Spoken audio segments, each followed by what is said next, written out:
Before we had Iron Man, Captain America, and Spider-Man, basically before we had any cinematic universes at all, there was the Phantom, a hero who dwelt in the jungles wearing a bright purple suit, riding a white horse, because that's his mobile, and shooting skull-shaped lasers. And no, I'm not making this up. Hello and welcome back to another marvelous video. Today, we're diving into some wild, weird, and outright insane facts from the 1996 movie Phantom. The Phantom, a masked hero, comes from a 400-year-long lineage dedicated to battling pirates and criminals. As Bengala's superhero, he must journey to New York City to stop a power-hungry businessman from acquiring 3 magical skulls that would grant him the secret to ultimate power. So hop on and tighten your seatbelts, because it's going to be one hell of a ride. Anyways, before we get too deep into our explanation, we have a very small request. If you like our content, please support us by subscribing to the channel. It's a small click for you, but for us, it means a lot. Thank you. Let's begin. Who needs a 4th skull? I do, and I know where it is. How long did Billy Zane train to get in shape for this role? To get his body ready for the role of the Phantom, Billy Zane spent 18 months getting fit without any muscle padding. Everything you see is all him. Some folks say he had to hit the gym hard for over a year to fill out the Phantom costume. According to sources, Zane has always been a big fan of the Phantom comics ever since he first discovered them while working on Dead Calm in 1989, before he even landed the role. But nobody expected such a massive transformation. There was a Batman-style costume with fake muscles made for him, but by the time filming came around, Zane was so jacked that he didn't need it at all, and a new costume had to be designed to fit his physique. Along with training hard, Billy Zane studied how the Phantom looked and behaved in the comic strip and used that for his performance.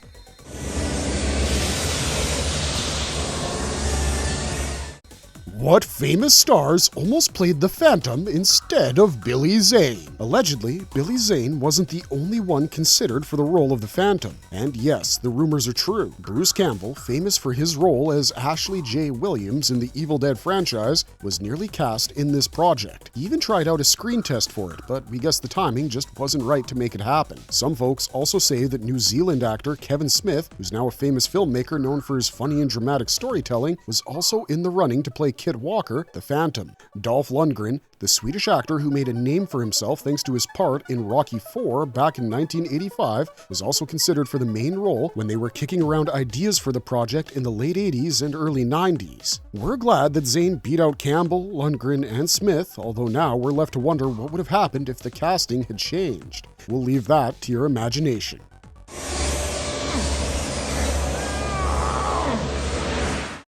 Did James Cameron influence this movie's visual style? James Cameron didn't direct or produce The Phantom, but his style and the techniques he brought to filmmaking shaped how big-budget action-adventure flicks were made in the 90s, and The Phantom definitely reflects that. One of the most notable influences is seen with the work of Nigel Phelps, the production designer for The Phantom. Phelps had teamed up with Cameron on Aliens back in 1986 and really took to Cameron's way of creating immersive worlds and making fantastical settings feel believable. Phelps created a similar level of detailed set designs for the Phantom, focusing on memorable locations like the Skull Cave, the pirate airship, the jungle city of Bengala, and the secret temple with the mystical skulls. Many of these sets were built using a mix of real materials and imaginative designs. This approach is a distinctive style of Cameron's, as seen in his films like Aliens, The Abyss, and Terminator 2. So yeah, James Cameron influenced this movie in a couple of different ways.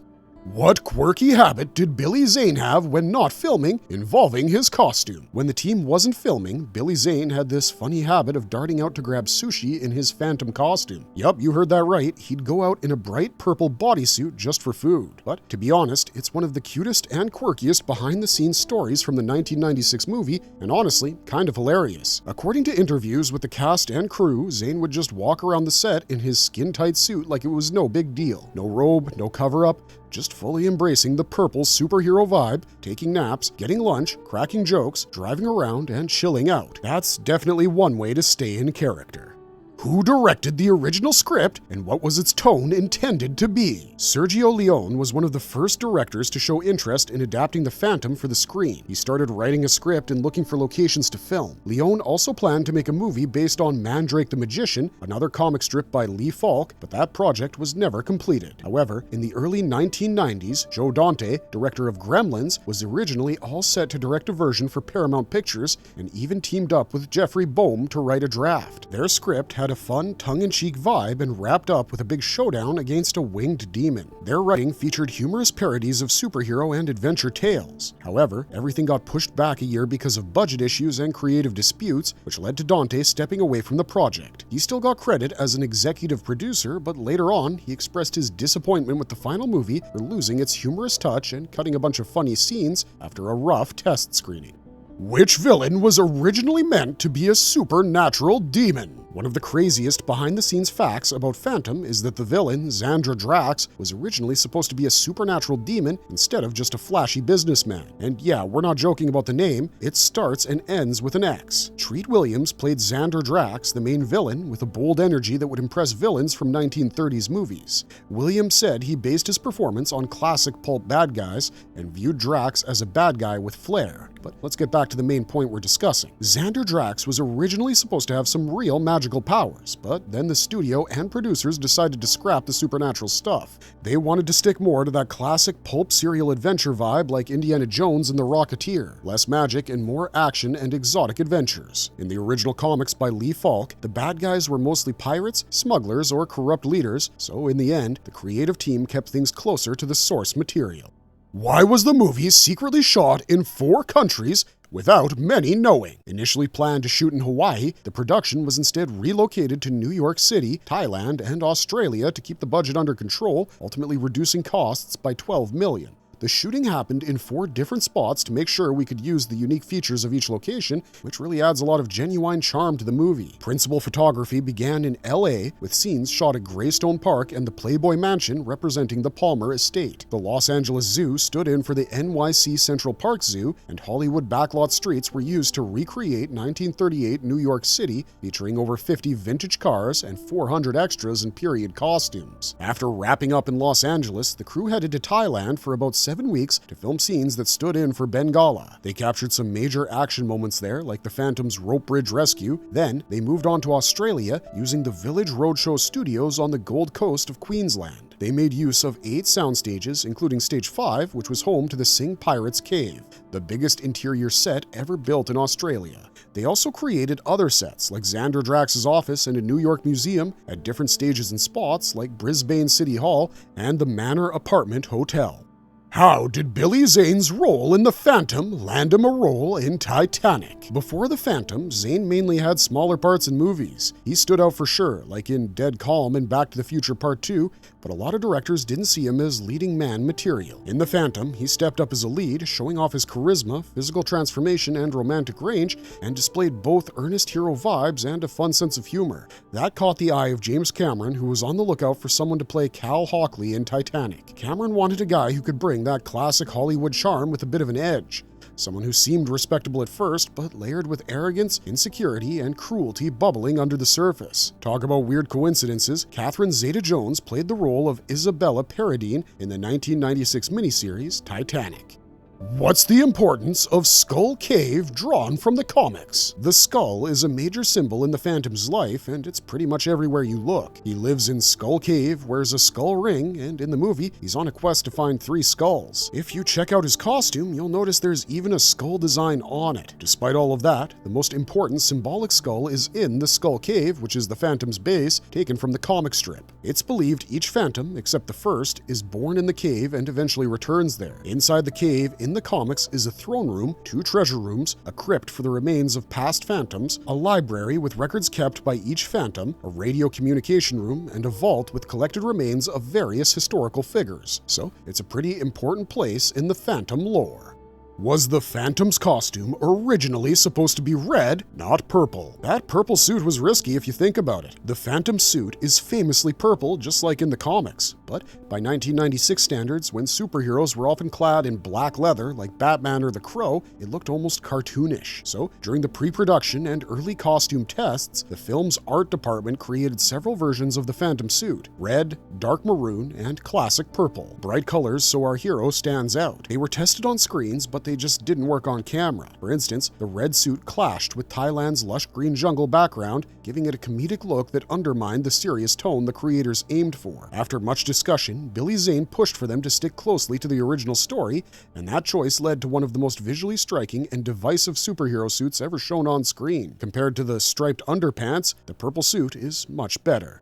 How did a real pirate treasure rumor end up inspiring the skulls of Tuganda? One intriguing fact about the Phantom is that the skulls of Tuganda, the film's mystical MacGuffins, were inspired not only by Pulp Fiction, but also by a real-world pirate treasure legend that fascinated screenwriter Jeffrey Boehm during script development. One of the main ideas is inspired by an ancient pirate mystery called the Lost Treasure of Captain William Kidd. He was a Scottish pirate who was hung in 1701 for piracy and murder. According to maritime legends, Captain Kidd buried a large stash of stolen treasure in the Indian Ocean or near the islands of the South Pacific. Over the years, stories about cursed relics, ancient skulls that protect gold, and island guardians watching over sacred sites became part of this legend. This is especially true for treasure hunters in Madagascar, Sumatra, and the Andaman Islands. This legend caught the interest of writer Jeffrey Boehm, who had already worked on Indiana Jones and the Last Crusade. He supposedly explored pirate tales and stories from Southeastern Asian tribes while putting together the Phantom, hoping to ground some real folklore with the more fantastical parts.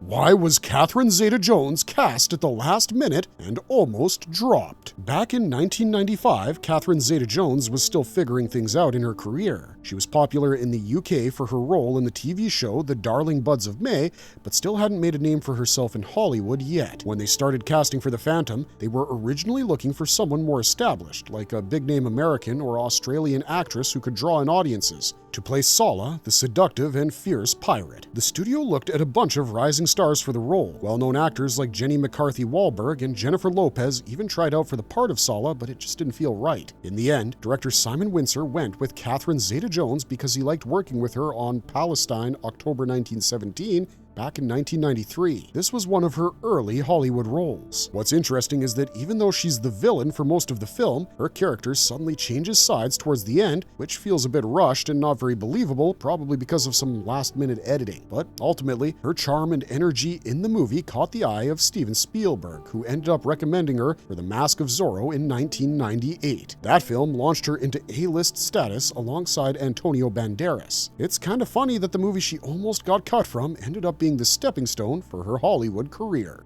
Why did a planned Phantom trilogy quietly die after the first film? The Phantom didn't perform that well at the box office, even though Paramount promoted it heavily. The movie cost about $45 million to make, but it only made less than $23 million worldwide. It was released in a summer with big hits like Independence Day and Twister, which made it hard to compete. Some people believe it failed to connect with audiences because they weren't familiar with the character. Before the movie came out, Paramount was hoping to kick off a franchise. They had a sequel in the works called The Phantom Ghost Who Walks, which was going to dive into the Phantom's past lives and even play around with time travel. They had also written scripts for a couple more sequels, but once the first film flopped, they decided to scrap the whole idea.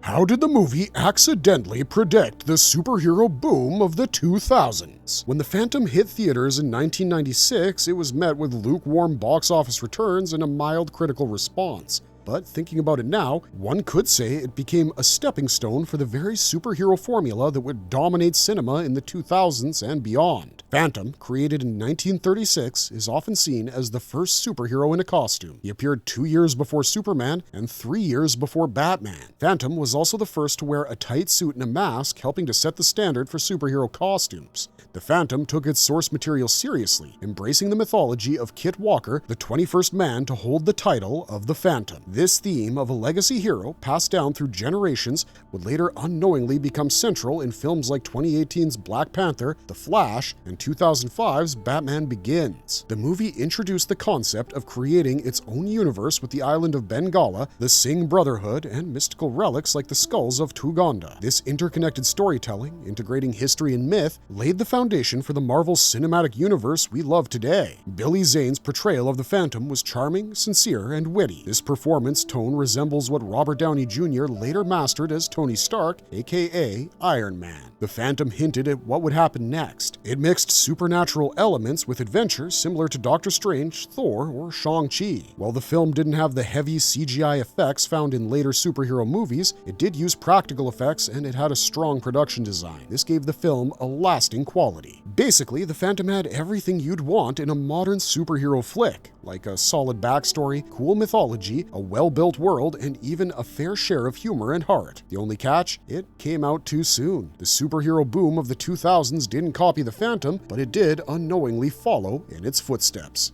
Why did the Phantom flop but still earn cult classic status? The Phantom didn't do so hot at the box office, but there were a bunch of reasons for that, like poor timing and a general disinterest in pulp-era heroes at the time. It was released during a superhero slump before movies like X-Men and Spider-Man brought that genre back to life. Over the years, the Phantom has gained a loyal fan base, all thanks to home video, VHS, and TV reruns. The nostalgia for 1990s superhero films gave it a second life as a cult classic. Slowly, people started to appreciate its genuine charm, colorful set designs, and Billy Zane's charismatic performance. The movie also sticks closely to its source material and has a fun, adventurous tone that sets it apart from darker films of the time, so viewers kept coming back for more. The use of practical stunts, beautiful jungle scenery, and a true sense of adventure has helped it stay appealing over time.